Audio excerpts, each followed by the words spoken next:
Well, hello there again, my fellow interlocutors. I am the unofficial Dr. George Master, specializing in advanced thinking.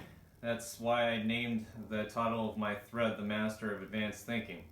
Well, at any rate, I'm coming into this video for the third time.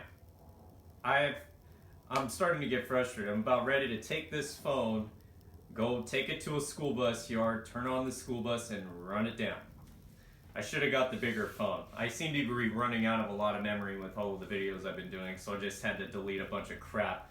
Anyhow, last time you saw a video from me, it was regarding the big upset of the Mormon Tabernacle Choir singing at Trump's inauguration. Well, now, as many of you all know, and if you don't know, you're about to know right now because I'm about to say it.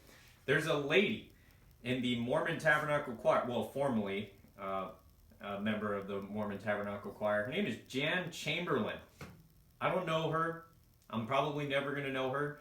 But she said something interesting today, and she really wanted to make this public in her resignation letter as if she was getting paid full time.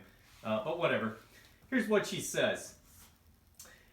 It will appear that the choir is endorsing tyranny and fascism.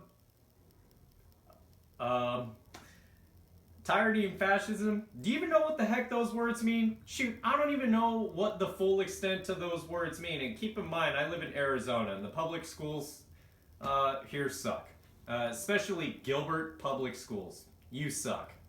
Desert Ridge High School, thank you for doing a crappy job teaching me math, by the way.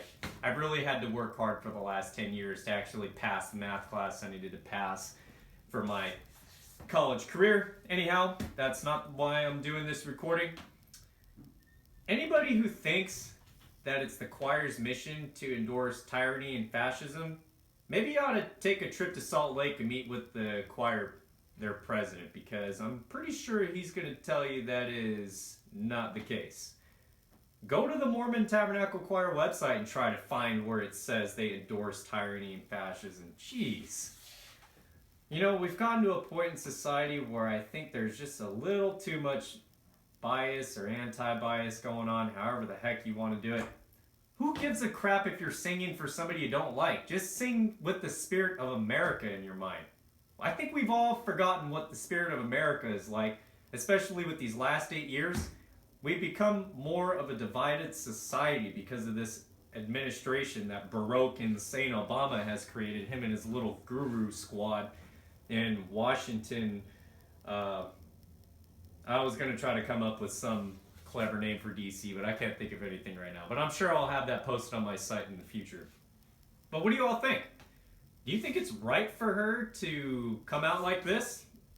I personally don't agree with how she went about doing it, but you know what? Now that she did it, it's up for discussion.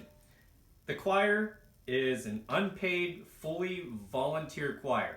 So anybody who steps down from the choir, that's totally fine, because there's plenty of other people who've been waiting in line for a long time to actually fill in a spot.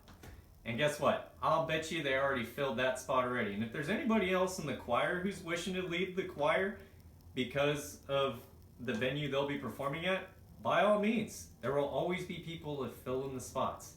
That's the beauty of the choir. People are always coming in and people are always coming out. Kind of like in a full-time job. Somebody comes in, somebody gets fired or leaves, guess what?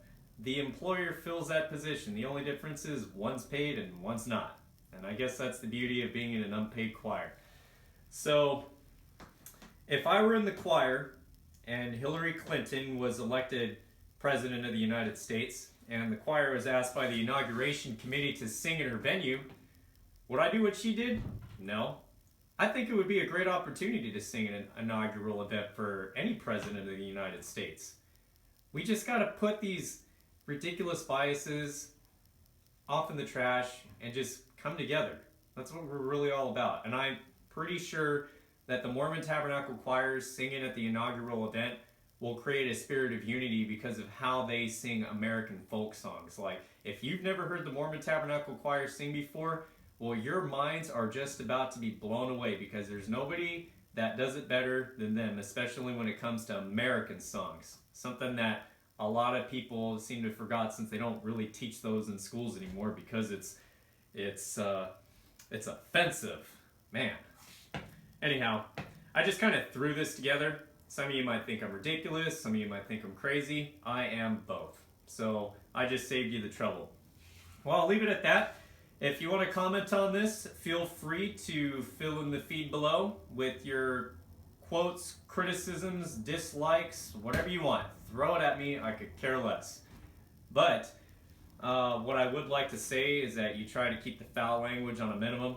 We got kids that are going to be looking at this who are under the age of 18 and potentially under the age of 14. So let's keep it rated PG-13, all right?